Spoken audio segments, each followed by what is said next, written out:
জয় মাতারা। নমস্কার। দয়াময়ী তারামার মন্দির থেকে প্রকাশিত আজকের ভিডিওতে সকলকে স্বাগত জানাই। প্রতিদিনের মতো আজও ভগবানের উদ্দেশ্যে ভোগ নিবেদিত হয়েছে।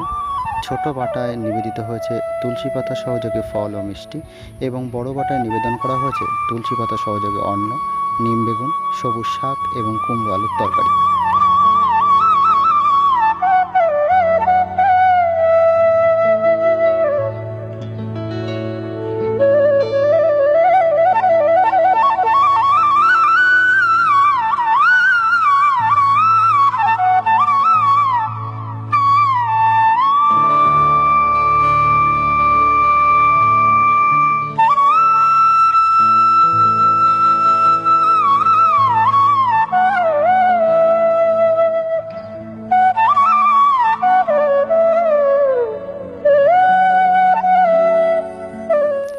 আজকের ভিডিওটি সম্পূর্ণ দেখার জন্য সকল ভক্তদের জানাই অসংখ্য ধন্যবাদ।